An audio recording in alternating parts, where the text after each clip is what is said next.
Daily இந்த பூண்டு அப்படிங்கிற ஒரு விஷயத்த நம்ம உணவுலையும் சரி இல்ல தனியா பச்சையா கூட நம்ம சாப்பிட்றதுனால நம்ம உடம்புல ஏற்படுற முக்கியமான நல்ல விஷயங்கள் பத்தி இந்த வீடியோல பார்க்கலாம். ஃபர்ஸ்ட் பாத்தீங்கன்னா இம்யூனிட்டி கெயின். இம்யூனிட்டி அப்படிங்கிறது தான் ரொம்ப ரொம்ப முக்கியம். பல நோய்களை உள்ள வராம தடுக்கிறதே அதுதான். இம்யூனிட்டி கெயின் இந்த பூண்டு சாப்பிட்றதுனால அதிகமா இருக்கு.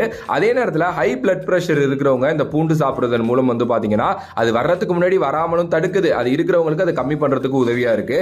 கொலஸ்ட்ரால் பாத்தீங்கன்னா கட்டுப்பாடா வைக்குது அப்படிங்கிற மாதிரி சொல்லப்படுது. புற்றுநோய்க்கும் இது ஒரு சிறந்த ஒரு உணவு அப்படிங்கிற மாதிரி சொல்றாங்க. என்னை பொறுத்த வரைக்கும் எது வந்துருச்சுனாலும் பிரச்சனை தான், வராம தடுக்கிறது தானே நல்லது. அதனால பூண்டு சாப்பிட்டீங்கன்னா புற்றுநோய் வர்றதுங்கிறது ஒரு பெரிய அப்பாற்பட்ட விஷயமா மாறும். இது ஒரு பெரிய ஆன்டிபயோட்டிக் அப்படிங்கிறது நம்ம எல்லாருக்குமே தெரியும். அதனால பாத்தீங்கன்னா நம்ம உடம்புல இருக்கிற சில இந்த வைரஸஸ் இதெல்லாம் பாத்தீங்கன்னா அஃபெக்ட் ஆகாம இது தடுத்துக்கும். இருதயம் சம்பந்தப்பட்ட எல்லா விஷயங்களுக்குமே இந்த பூண்டு ரொம்ப உதவியா இருக்கும். பூண்டு சாப்பிடுறது ரொம்ப ரொம்ப நல்லது மக்களே. கண்டிப்பா டெய்லி கூட சாப்பிடுங்க. ஹனில ஊற வச்சு சாப்பிட்டீங்க அப்படின்னா அது இன்னமும் செமையான ஒரு மேட்டர்.